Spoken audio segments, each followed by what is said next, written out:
Hi, hello. How's everyone doing today? My name is Aaliyah and I mainly play Apex Legends. Now, in this video, we're going to be going over some tips for switching to mouse and keyboard. I have played on quite a few inputs. I originally started playing Apex on Switch, believe it or not, and then I ended up moving to PlayStation, and then I eventually moved to PC where I learned MNK. So I feel like I have some knowledge on things that genuinely help when moving to mouse and keyboard. Now, absolute disclaimer, I am not an Apex predator, I am not a pro, I am a very happy, humble diamond player, but I am just telling you the things that have really helped me get better on MNK over the year that I've been learning and the things that have actually really helped me over time. So I hope this is useful and I hope it helps you in some way too. So the first thing we're going to talk about today is keybinds. Keybinds are actually really important, I feel, and I didn't really realize how important they were until I kind of changed them up. When I first moved to MNK and when I first moved to PC, I kind of kept all my keybinds the same and played with it a little bit, and then I realized kind of what works better for me. Now, this might sound really silly, but I have very small hands, so my keybinds are very different to, I don't know, your usual. I.e., I have auto sprint on. I don't actually have a sprint button. My inventory is completely different. It's my left shift, which I think is usually your sprint button. But that's just what feels comfortable to me. I feel like you should not be scared to change your keybinds and mess around with them, because at the end of the day, it's whatever feels natural to you. Over time, I have changed my keybinds so I can tap strafe and things like that. But it took me a while to get to that point, if that makes sense. So I think messing around with your keybinds is definitely the first thing that you need to do, just so you can like really see what works for you at the end of the day. I'll just show you mine one more time. So like these are my keybinds. So ones that are very different is I have my move forward on for tap strafing. Scroll back so I can jump, that's on there as well. My sprint toggle zoom is actually on X, which is kind of interesting, but it works for me because of my small hands. And yeah, so these are my chalked keybinds. The second thing we're going to talk about is your sensitivity. So over time, originally, believe it or not, my sensitivity was actually at 4. Yes, my sensitivity was 4 when I first moved to mouse and keyboard. Over time, I have gradually dropped it, and it now sits at 1.6, which I'm really happy with and that I really enjoy. I would suggest over time, definitely decreasing your sensitivity to see what fits and works for you. That's kind of what's worked for me over time. And another tip we're going to talk about is absolutely one that I think is very important, and I'm saying this as someone who, when I moved to mouse and keyboard, all I wanted to do was learn movement. That was like the main thing I wanted to do, right? However, if you're like me and don't come, see, I can't tap strafe all the time, I'm still learning. But if you're like me and you come from console, or you come from just playing controller your entire life and never played mouse and keyboard is a lot to get your head around. It really is. It's a lot to like learn. It's a lot of muscle memory to learn. What I tried to do is, when I first moved to mouse and keyboard, I tried to learn wall jumping, and I tried to learn tap strafing, and I tried to learn super gliding.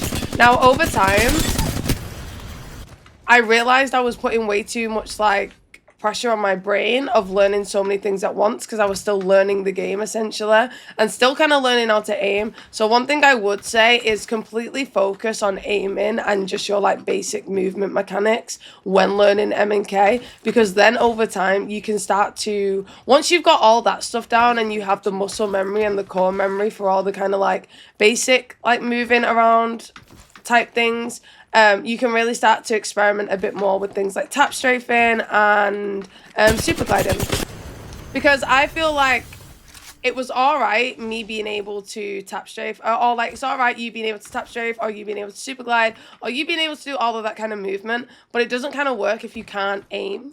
It doesn't kind of work if you can't aim. So working on your aim is the best thing. Take it slow, focus on your aim, and then when you get comfortable with your movement and just like knowing your muscle memory, then I would suggest moving on to learning some movement. Me personally, I started trying to learn some movement maybe like 2 or 3 months ago. I can super glide like 60% of the time. I'm still learning myself. But I've gotten really good at tap strafing, and that's one thing I know I definitely can do. But like, I'm still learning myself, so these are just things that have helped me over time. Another thing that I think is really, really useful and actually really helped me out is aim trainers. Aim training is so important if this is not input that you have played before, because honestly, aim trainers will really teach your wrist, like wrist control and what you can do and how far you can go and all that kind of stuff. So I spent a lot of time doing little things like this. I haven't been on Kovacs for a minute. I spent loads of time every time before I played Apex, 30 minutes before I played Apex, I would sit here on an aim trainer, testing my reaction and also testing my wrist control, if that makes sense. I think wrist control is really, really important to also improving yourself on mouse and keyboard. So doing things like this, there's other ones you can do that are also like these switch robots. I personally use Kovacs, but I mean, you can use absolutely anything that you want. Things like this really help with tracking and, like I said, with your wrist control. But yeah, you can do loads on here. What's this basic one? Smoothness training. Another one that's really good that will help your wrist movement. But it's just really good. Really, really good for getting that wrist control for mouse and keyboard. And it kind of goes hand in hand with taking it slow. So you'll get on here, do some aim training, really learn your wrist control, really perfect your aim before you start going into any form of movement or anything like that. As boring as this may seem, it has gone a long way and it's really helped me. So yeah. Another thing we're going to talk about is your equipment. So when I first moved to mouse and keyboard, I didn't really know much about keyboards, mouse. I didn't know much about anything. So I originally went with this mouse. Now this mouse is actually quite a big mouse. It's actually really heavy. It's a really good mouse. However, my hands are quite small, and I realized that I was kind of like putting myself in a position where I kind of needed a smaller mouse. Because this one is a lot heavier than the mouse I have now, and there's just a lot more going on, and my hands are really small in comparison. So I ended up switching to this mouse instead, which is, I mean, if you look at it in comparison, they're very different in all kind of ways. This one is much smaller, way lighter type vibe. And I realized once I changed my mouse, it actually really helped my aim. Because I was able to control it a bit more. And this mouse perfectly fits my hand. So do not be afraid to try different things, i.e. whether it's mouse or keyboard. I actually went with the Mad 60HE, but it's such a good keyboard for the price. And it's really good if you really want a compact keyboard while you're trying to learn mouse and keyboard. Another thing I also changed was my mouse pad. So I went from a cloth mouse pad to a glass mouse pad. Again, it is all absolute preference, but it's things that will genuinely help you. Me moving to glass mouse pad really helped me. I felt way more in control. I love glass mouse pads. That's like my new favorite thing. Those are just things that have helped me learn MNK. Everyone has different preferences and different things that they like. So I hope this has been helpful for someone who has played on literally 3 different inputs. I've relearned Apex on 3 different inputs. MNK by far is probably my favorite, and I have not played on controller since I moved to mouse and keyboard. I am still learning. I am still finding things that work for me. But these are just all the tips so far that have really helped me improve drastically in a year. Have you tried any of these have you tried any of these things before? Let me know in the comments. Let me know if anything works for you. And yeah, I hope this has been helpful in some way and maybe made you decide to switch to MNK, which I think is the best input, but that's just my opinion.